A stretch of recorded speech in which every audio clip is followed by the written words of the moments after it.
ជំរាបសួរលោកគ្រូអ្នកគ្រូទាំងអស់គ្នានាងខ្ញុំឈ្មោះហុយសុភីជាបុគ្គលិកផ្នែកបណ្ដុះបណ្ដាលរបស់អង្គការអប់រំពិភពលោកមុនចាប់ផ្ដើមយើងនឹងសិក្សាអំពីការអប់រំបរិយាបន្នងាយដែលអាចដាក់បញ្ចូលគ្រប់មុខវិជ្ជាទាំងអស់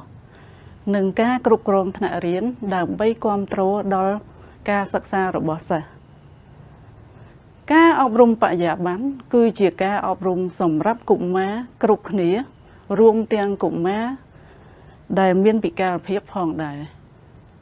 បើសិនយើងដាក់បញ្ចូលការអប់រំបរិយាបន្នចូលទៅក្នុងថ្នាក់រៀនយើងក៏អាចគ្រប់គ្រងថ្នាក់រៀនបានល្អកាន់តែប្រសើរឡើងថែមទៀតហេតុអ្វីបានជាការអប់រំបរិយាបន្នមានសារៈសំខាន់ការអប់រំបរិយាបន្នមានសារៈសំខាន់ផ្ដល់អត្ថប្រយោជន៍ដល់កុមារគ្រប់រូបជួយកុមារទាំងអស់ឲ្យរៀនកាន់តែប្រសើរឡើងជាពិសេសគឺកុមារដែលមានពិការភាព